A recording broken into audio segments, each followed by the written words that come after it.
लोग कहते हैं कि कई बार कृष्ण ने ऐसे काम किए जो धर्मानुकूल नहीं थे। कैसा धर्म? ऋतु का भी तो धर्म होता है। इस ऋतु में अब हमसे आपसे कहे साहब बाजरा खाना चाहिए, बाजरे में बड़ी ताकत है, वैद्य ने आपको कहा बाजरा खाना चाहिए और आपने जून के महीने में खा ली बाजरे की रोटी, हो गए गले में छाले। बोले वैद्य जी आपने कहा था या जाड़े में कहा था बाजरा खाने के लिए, खाए जरा तू बाजरा। तो ऋतु के अनुकूल अगर शरीर के धर्म की व्याख्या है तो धर्म की व्याख्या भी समय के अनुकूल है। कृष्ण ने पूरे महाभारत में जिस समय जो आकर इकट्ठा हुआ उसके अनुकूल उसकी व्याख्या की। इसीलिए इस महाभारत के सबसे बड़े नायक कृष्ण हैं। कृष्ण शांति लेने गए थे और शांति लेने के प्रयासों में मेरे योगेश्वर ने 1% कमी नहीं करी। जितना झुक सकते थे उतने झुके। दुर्योधन जैसे नीच को उन्होंने पुरुष श्रेष्ठ कहा। कभी पढ़िए आप उस पर्व में व्याख्या महाभारत। कहते हैं पुरुष श्रेष्ठ आपका यश वैसे ही ऊंचा रहेगा, आप युद्ध मत करिए, मान जाइए। दुर्योधन नहीं माना। लेकिन जब पांडवों की कुटिया से गए थे संधि वार्ता के लिए और दोपहर का भोजन करने के बाद कृष्णा अर्थात द्रौपदी हाथ धुलाने के लिए गई तो थोड़ा सा जल हाथ पे गिराते ही द्रौपदी ने जल रोक लिया। कृष्ण ने मुंह की ओर देखा कि क्या हुआ। द्रौपदी ने कहा कि कन्हैया याद है बचपन में तुम जब हमारे घर आए थे छुट्टियों में तो मुझसे चौसर का एक दाव हार गए थे। तो कन्हैया ने कहा हाँ याद है। तुमने मुझसे पूछा था मांग, क्या मांगती है कृष्णा? मैंने कहा था कान्हा कभी समय आएगा तो मांग लूंगी। वो समय आ गया है। कृष्ण ने कहा मांगो द्रौपदी। द्रौपदी ने कहा कन्हैया शांति के लिए जा रहे हो, संधि के लिए जा रहे हो, मैं ये मांगती हूं कि युद्ध लेकर लौटना। मैं अपने इन केशों को दुशासन की छाती के रक्त से धोऊंगी। प्रतिहिंसा और सत्य की। कृष्ण शांति लेने गए, युद्ध लेकर लौटे, लेकिन पूरी महाभारत पढ़ना मेरे कहने पर एक भी पल भगवान आपको ऐसे नहीं लगेंगे कि वो युद्ध लेना चाहते हैं। वे तो योगेश्वर हैं, त्रिकालदर्शी हैं, त्रैलोक्य उनके सामने हैं। उन्हें पता है कि मूर्ख नहीं मानेगा, लेकिन वो पूरी राज्यसभा के सामने, उसके पिता के सामने, पिता में भीष्म के सामने उसे एक्सपोज करना चाहते हैं कि ये युद्ध चाहता है, मैं युद्ध नहीं चाहता।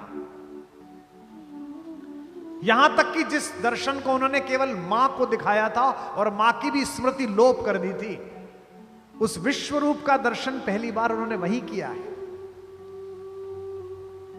वर्षों तक वन में घूम घूम, बाधा विघ्नों को चूम चूम, से धूप घाम पानी पत्थर पांडव आए, कुछ और निखर सौभाग्य न सब दिन सोता है, देखे आगे क्या होता है। मैत्री की राह बताने को, सबको सुमार्ग पर लाने को, दुर्योधन को समझाने को, भीषण विध्वंस बचाने को भगवान हस्तिनापुर आए, पांडव का संदेशा लाए। क्या? दो न्याय अगर तो आधा दो, पर इसमें भी यदि बाधा दो तो दे दो हमको 5 गांव, रखो अपनी धरती तमाम, हम वही खुशी से खाएंगे, परिजन पर असी न उठाएंगे। दुर्योधन वह भी दे न सका, आशीष समाज की ले न सका, उल्टे हरि को बांधने चला, जो था असाध्य साधने चला। जब नाश मनुज पर छाता है, पहले विवेक मर जाता।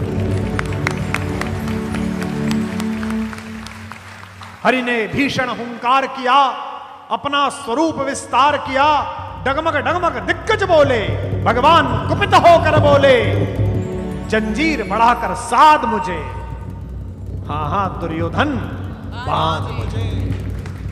यह देख पवन मुझ में लय है, यह देख गगन मुझ में लय है, मुझ में विलीन संकार जकल, मुझ में लय है संकार सचल, अमृत फूलता है मुझ में, संघार झूलता है मुझ में, उदयाचल मेरा दीप्त भाल, भूमंडल वक्षस्थल विशाल, भुज परद बंध को घेरे हैं, मैं नाक मेरु पग मेरे हैं, दीप्ते जो ग्रह नक्षत्र निकर, सब हैं मेरे मुख के अंदर।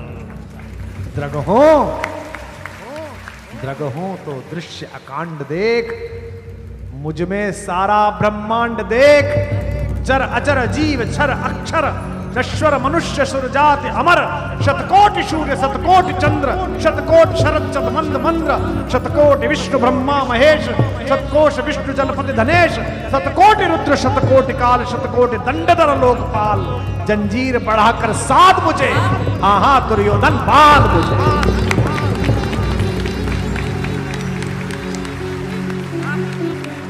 भूलोक अतल पाताल देख, गत और अनागत काल देख, यह देख जगत का आदि सृजन, यह देख महाभारत का रण, मृतकों से पटी हुई भू है, पहचान यहां किसमें तू है।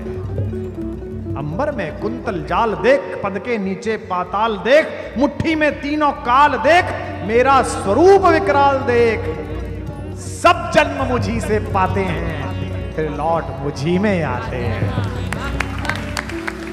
बांधने मुझे तो आया है, जंजीर बड़ी क्या लाया है।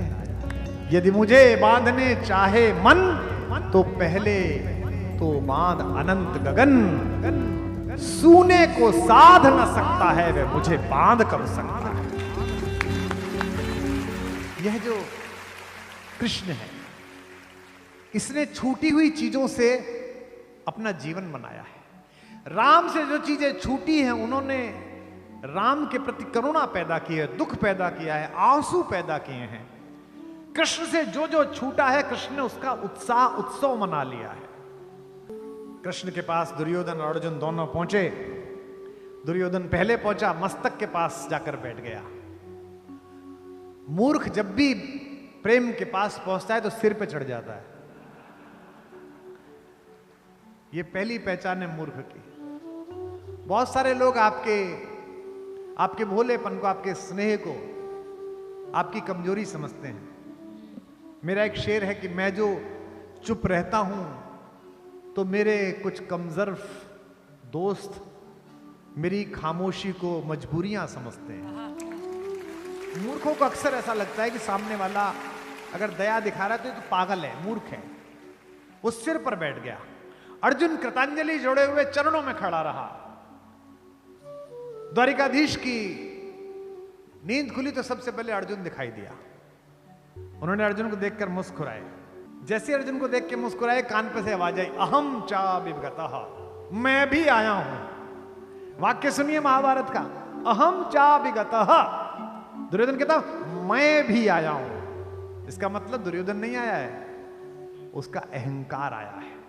जो भगवान के पास जाते हुए भी अहम बोले, युद्ध हो ना हो, उस दुर्योधन का मरना तय है, उसका नाश होना तय। यही तो भाषा की तमीज है। कृष्ण कहते हैं भवान भिगतः पूर्वः। भगवान आप भी आए हैं। अरे गुरुराज आप भी आए हैं। आप मैं दोनों को वर दूंगा, लेकिन मैंने पहले अर्जुन को देखा तो मैं 2 वरदान देता हूं, आप दोनों चुन लीजिए। एक तरफ तो निहत्ता मैं हूं जो शस्त्र नहीं उठाऊंगा, और एक तरफ मेरी 18 अक्षौणी सेना है। अर्जुन ने सेकंड के 100वें हिस्से में निर्णय लिया, वरया मास केशवः, हे केशव मैं आपका वर्ण करता हूं। एक पल की देरी नहीं लगाई सोचने में। दुर्योधन के दुख दुखी चल रही कि ये सेना नहीं ले जाए। उसने कहा नहीं, मैं सेना लूंगा। हमारे मराठी के एक बड़े प्रसिद्ध कथाकार है विनोद भट्ट। उनकी लघु कथाएं 30-30 शब्दों की, 40-40 शब्दों, छोटे छोटे। एक बड़ी प्यारी कथा है उनकी कि जब अकेले माधव को लेके अर्जुन चला द्वारिका से कुरुक्षेत्र के लिए, तो मजे लेते हुए कृष्ण ने कहा, अरे पगले तू बावला है, तुझे तमीज ना आई। ने कहा क्या हो गया प्रभु? बोले तू तो छाछ लेके जा रहा है, माखन तो वो ले गया। बोले वो बावला है, वो माखन ले गया, मैं माखन चोर को लेके जा रहा हूं। क्योंकि यतत कृष्ण ततो जय, जहां कृष्ण है वहीं विजय होगी। ये अर्जुन को पता है। दुर्योधन ने भोजन के लिए अनुरोध किया जब गए थे संधि पर। दुर्योधन ने कहा हम दोनों समान है तो आप भोजन मेरे यहां क्यों नहीं कर रहे? कृष्ण ने कहा भोजन दो स्थितियों में किया जाता है, या तो जिनसे प्रीति हो उनके यहां भोजन किया जाता है, या क्षुधा अपने आकार से बाहर होती हो तो कहीं भी भोजन किया जा सकता है। ना तो मेरी क्षुधा अपनी सीमा से बाहर, और आपसे कुरुराज मेरी प्रीत नहीं है। बर्बरीक का प्रसंग हो, अभिमन्यु का प्रसंग हो, अर्जुन के अहंकार का प्रसंग हो, दोनों तरफ वे ही लड़ रहे हैं। कृष्ण के माथे पर जो टीका यशोदा ने लगाया है ना, यशोदा शब्द का मतलब आपको पता है? संस्कृत शब्द है, संस्कृत में इसकी संधि करिए तो यशः दा, यश देने वाली माता, देव की जन्म देने वाली माता। और जिस माता ने यश प्रदान किया वो यशः दा, यश देने वाली यशोदा। लेकिन द्वारिकाधीश के शीश पर टीका तो एक गरीब दोस्त ने लगाया। क्या अद्भुत मैत्री है भाई। दो दोस्तियां हैं भगवान की, एक अर्जुन के साथ, एक सुदामा के साथ। एक मांगता है, एक मांग ही नहीं पाता। जो मांगता है उसको भी महल दिया, और जो मांग ही नहीं पाया उसे भी महल दिया। 6 महीने बाद पहुंचा तो जहां कुटिया थी वहां कुछ था ही नहीं। जब पहुंचा है दरवाजे पे तो द्वारिकाधीश के दरवाजे पे तो कैसा लग रहा है, पैर में चप्पल नहीं है। सबने पढ़े हैं नरोत्तम दास जी के शीस पगान झगा तन पे प्रभु जाने को काही बसे के ही ग्राम, प्रभु जाने को आही बसे कहीं ग्रामा, जाने को आही बसे कहीं ग्रामा। धोती फटी सी लटी दुपटी अरुपाय उपान के नहीं नामा, और पाए उपान के नहीं सामा, पाए उपान के नहीं सामा। द्वार खड़ो द्विज दुर्बल देख रहो चकिसो वसुधा अभिरामा, चकिसो वसुधा अभिरामा, चकिसो वसुधा अभिरामा। पूजत दीन दयाल को नाम,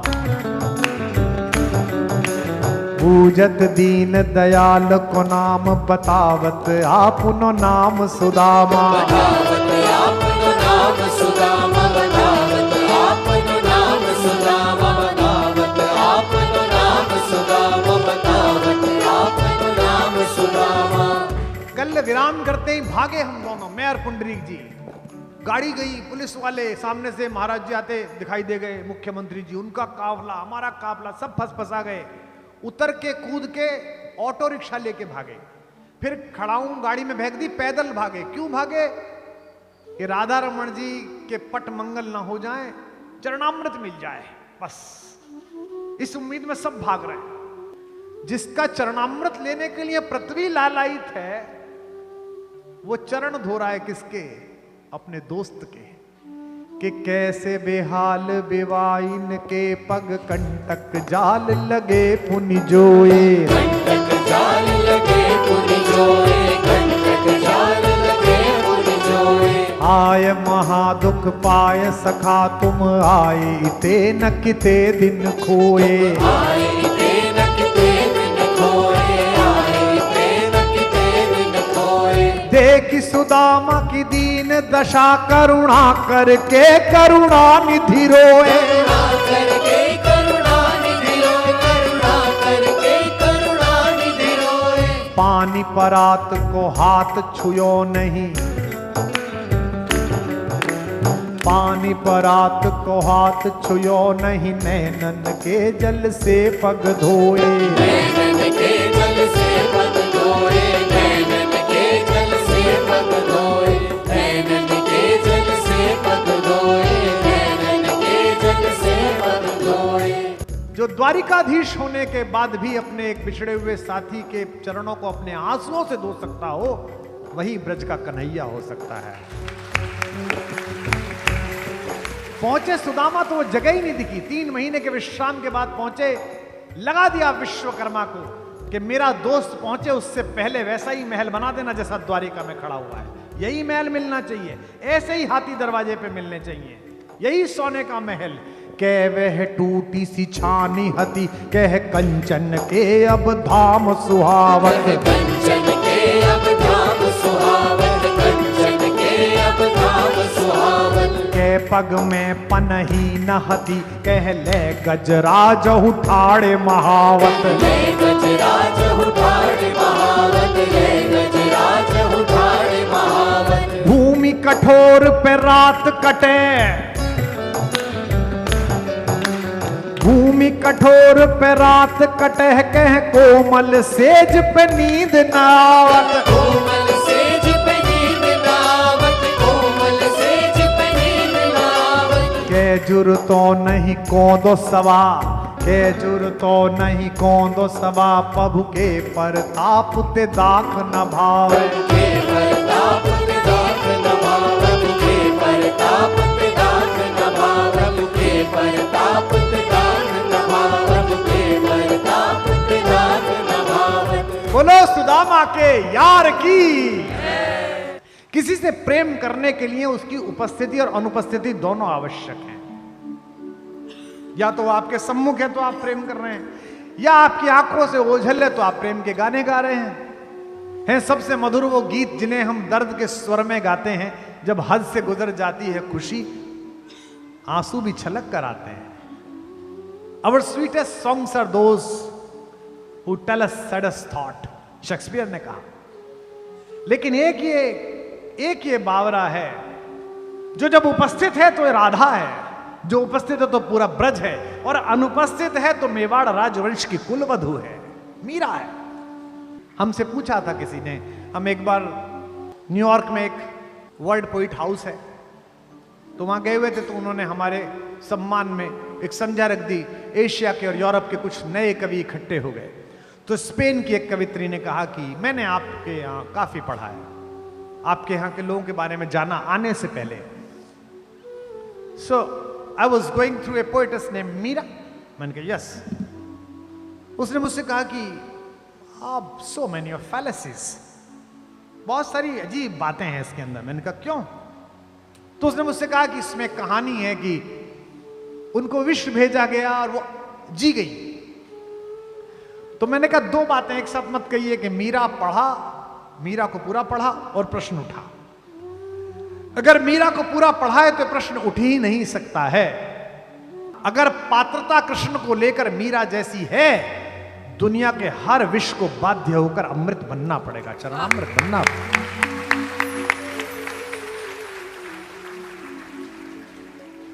कैसा, ये तो अभी की बात है, ये तो कुछ शताब्दियों पहले की बात है कि वो बात कर रही है विग्रह से, अंदर से आवाज आ रही है। ननद ने आकर कहा कि भाभी वस्त्र बदल रही थी, अंदर से किसी पुरुष की आवाज आई कि तुम यहां बैठो काना, अब मेरी ससुराल है, उधम मत करना, कहीं जाना मत। वो तो अपना घर था, सब संभाल लेती थी, पकड़ लाती, ये पराये लोग हैं, राणा वंश है, पृथ्वी का सबसे शक्तिशाली और सबसे पुराना डीएनए। बाहर वो आवाज सुन रही, उसने कहा भाभी किसी से बात कर रही। कुंवर भोजराज को कहा गया, तो बाकी राजमाताओं को कहा गया, तो कक्ष की तलाशी हुई, कहीं कुछ नहीं निकला, क्योंकि यह तो कोई सोच ही नहीं सकता था कि यह विग्रह भी बात कर रहा हो। क्योंकि जो तलाशी लेने वाले थे उन्हें कृष्ण में वह भरोसा नहीं था जो मीरा को भरोसा था कि यह बात करता है। आप बात करके देखिए, बात करते हैं। हमारे पिताजी 87 वर्ष में पेड़ पौधों से बात करते हैं। प्रोफेसर आदमी है, पीएचडी है, विद्वान आदमी है, लेकिन वो बहुएं चाय लेके पहुंचती हैं, महाराज जी खुरपा लेके लगे रहते हैं, सुबह माली आता है फिर भी खुद ही लगे रहते हैं। और पौधे के नीचे एक पौधा निकल आया, 4 दिन बाद लौटे, उससे बात कर रहे, ओहो श्रीमान जी आप यहां आ गए, अब आपके लिए तो अलग फ्लैट देना पड़ेगा। देखते हैं कोई छोटा मोटा सा जुगाड़। वो बहू पीछे करी, पापा चाय, पापा चाय। तीसरी बार मैं पापा, हाँ बेटा लाओ। तो मेरे से एक ने कहा कि ये पापा को कुछ हो गया है कि पौधे से बात करते हैं। मैंने कहा महत्वपूर्ण बात ये नहीं है कि वो पौधे से बात करते हैं, महत्वपूर्ण बात यह है कि पौधा सुनता है, वो सुन रहा है। तो पत्थर सुनता है, पाहन सुनता है, अगर उसमें कन्हैया आरोपित है।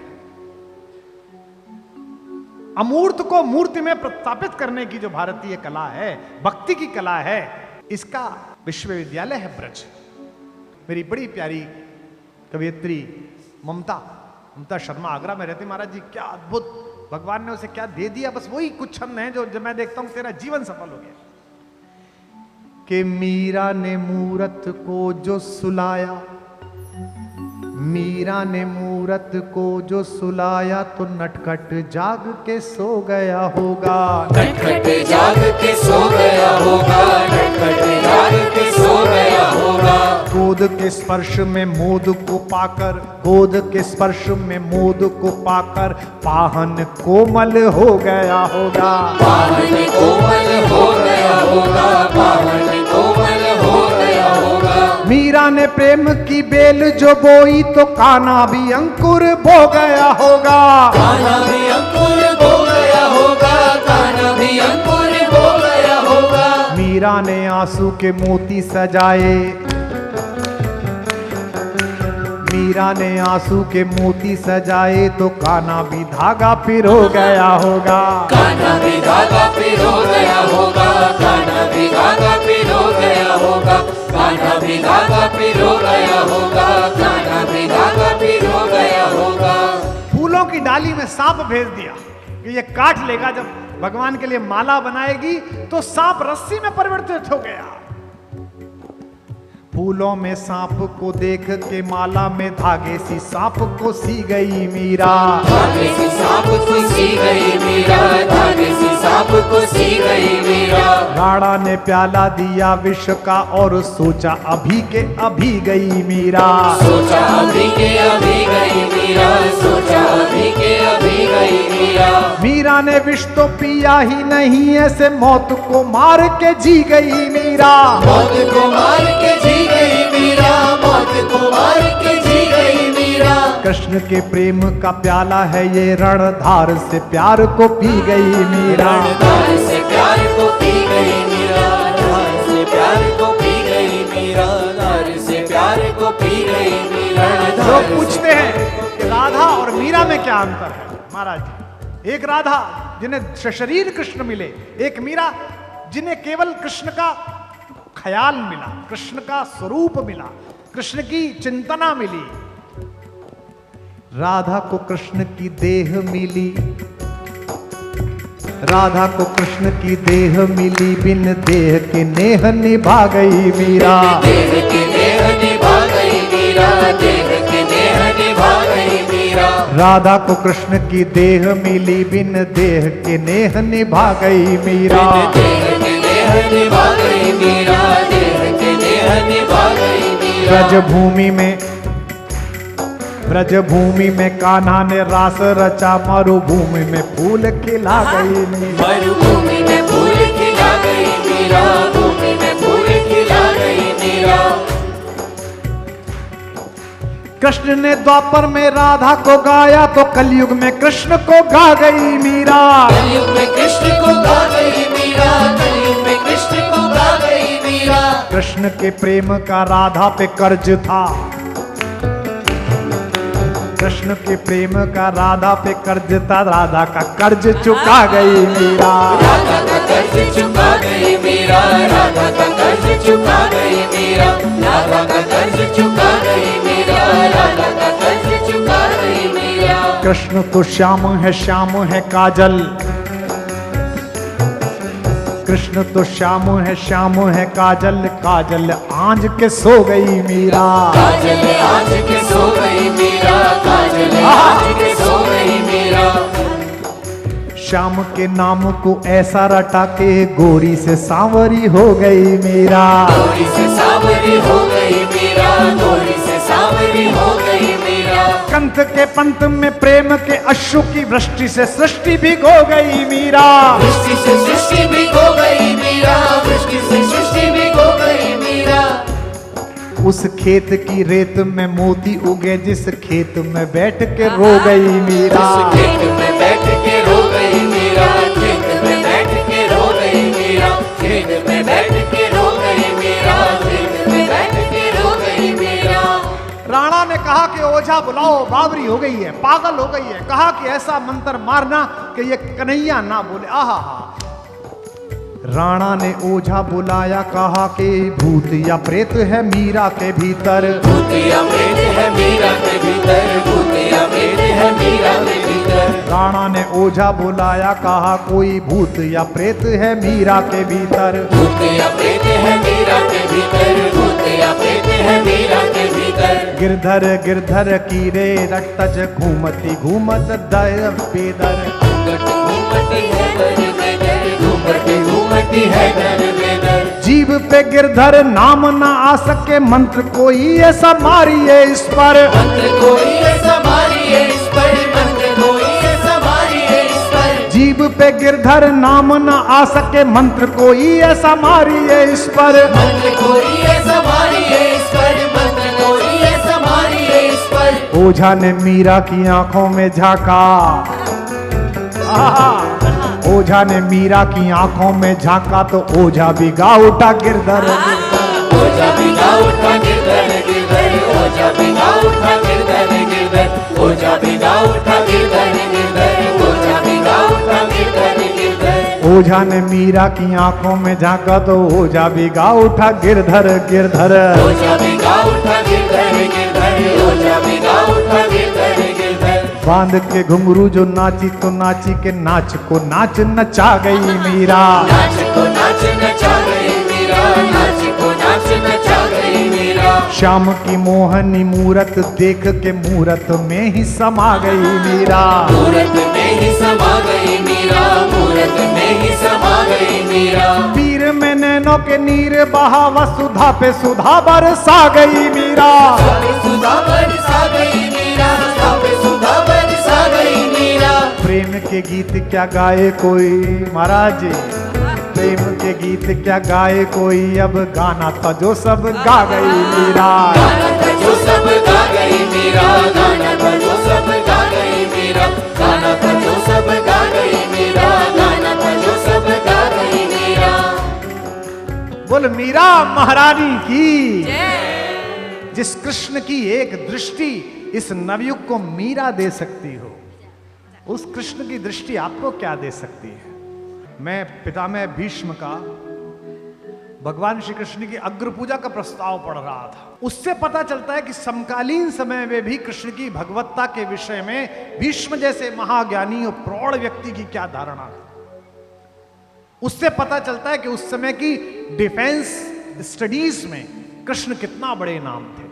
उससे पता चलता है कि अगर कृष्ण हैं तो जहां कृष्ण हैं वहां विजय होगी, ये तय है, क्योंकि वो उनको जानते थे। सुदामा के साथ जो उनका संवाद है, सुदामा अगर ना होता कृष्ण में, कृष्ण की कथा में, तो कृष्ण के एक पक्ष से हम अपरिचित रह जाते। शोहरत, पैसा, ताकत अक्सर मनुष्य को जिस स्तर पर पहुंचा देती है, वहां अर्थ इतना अधिक आंखों में चढ़ जाता है कि रस दृष्टि मलिन हो जाती है। और इसका बड़ा नुकसान इतिहास में अलग अलग जगह हुआ है। आपको भी हुआ होगा, मुझे भी हुआ है, सबको होता है इसका। लेकिन दोस्त ना मिल सकें वो शोहरतो सामा ना हो। दोस्त ना मिल सकें वो शोहरतो सामा ना हो। द्वारिका क्या है जहां कोई सुदामा ना हो।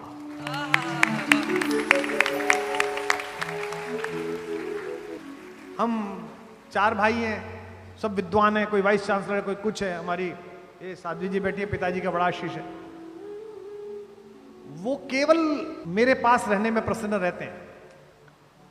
वो कहते हैं यार ये कैसे गृहस्थ हैं, इनके घर सुबह घंटी बजाता है अखबार वाला और दूध वाला, और शाम को बाई घंटी बजाती है।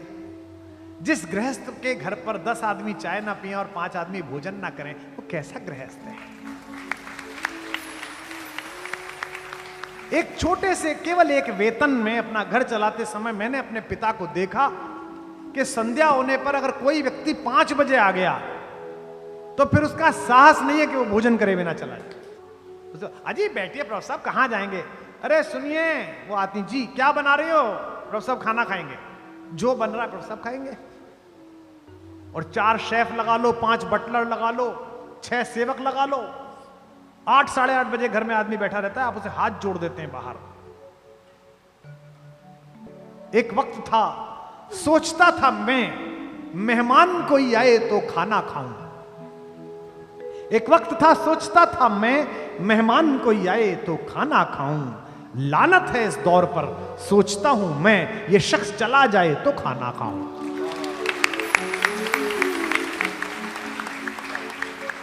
सुदामा प्रतीक शास्त्र है, सुदामा कहानी नहीं है। सुदामा द्वारिकाधीश के द्वार का प्रतीक शास्त्र है। मांगने वाला सुदामा जैसा हो जो इतनी लंबी यात्रा करने के बाद मांग ना सके। औरन को धन चाहिए बावरी, बामन को धन केवल भिक्षा। और वो भी कहता है कि कौंदो सवा जरूरतो भरी पेट तो चाहत ना दधी दूध मिठौती।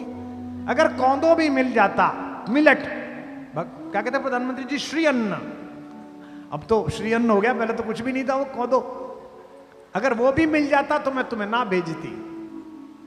लेकिन जब पत्नी ने बहुत ही कहा द्वारिका जाहू जी, द्वारिका जाहू जी, आठाऊं धाम यही झकते रहे। कहते यही झक मारती रहती, चल उठे।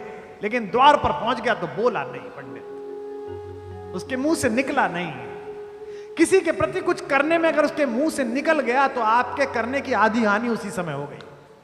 मैंने अपने हर सत्र में बोला है, आज फिर बोल रहा हूं, अगर घर में कोई भी चीज ऐसी हो गई है जिसे आपको नया लाना हो तो पुरानी चीज को बेचना मत, क्योंकि ईश्वर ने इतना सामर्थ्यवान बनाया कि अब नई चीज आने की स्थिति हो गई है। सुदामा इसी एक संदर्भ का प्रतीक है कि द्वारिकाधीश का सारा वैभव अधूरा हो जाता अगर उसमें सुदामा नाम के चंद्रमा की आभा न जोड़ती। सब बेकार हो जाता, व्यर्थ हो जाता। और कृष्ण तो रसवर्षा है। राम में बहुत मन रमता है बोलते समय, लेकिन मर्यादा का चाबुक पीछे खड़ा रहता है। ऐसा मत, इधर इधर यूं यूं यूं चलता है। अभ्यास है रस्ते पे चलने का तो चल लिया, गुरुजनों ने सिखाया है, माता पिता का अभ्यास है, सत्संग किया है, आचार्य लोगों का तो थोड़ा अभ्यास है, चल लेते हैं। कृष्ण क्या तो उछल के कूद के चल, गिर जा, मिट्टी में गिर जा, फिर खड़ा हो जा, फिर चल, कोई समस्या ही नहीं है। इसीलिए मैं सदा कहता हूं, कल भी मैंने कहा, फिर एक पंक्ति दोहरा रहा हूं, आप अपनी मोहर लगाना, राम सपने हैं, कृष्ण अपने। वाह, बस इतना। कहते सुनते में कोई लाज लज्जा मर्यादा, कोई सीमा। जैसे गांव ज्वार में यार चचा होते थे, 1 साल 2 साल बड़े, कृष्ण ऐसे ही है, कहते में बिल्कुल। और मैंने लोगों को उनसे लड़ते हुए देखा है। हमारी एक मौसी थी, उनको पुत्र का बड़ा चाव था, उनके 3 पुत्रियां हो गई। जब चौथी बार गर्भवती हुई तो पूरे टाइम का नैया से लड़ती रही, ये लाला लाला दे दे। वो क्या करें इसमें भाई, अब फिर लड़की हो गई। महाराज जी मैंने वो गाली देते हुए देखा हो। और आले में बैठे हुए कृष्ण के चेहरे पर जब मुस्कान थी, मैं छोटा सा था, जैसे एक शैतान बच्चा शैतानी करने के बाद चुप खड़ा हो जाता है, ऐसे खड़े हुए वो सुन रहे थे। और फिर 20-25 दिन बाद मैंने अपनी मौसी को उसी तरह उनका श्रृंगार करते, नहलाते धुलाते सब देखा है। दुनिया में मनुष्य के सबसे निकट अगर परमात्मा की कोई अभिव्यंजना है तो उसका नाम योगेश्वर कृष्ण है, उसका नाम मुरलीधर।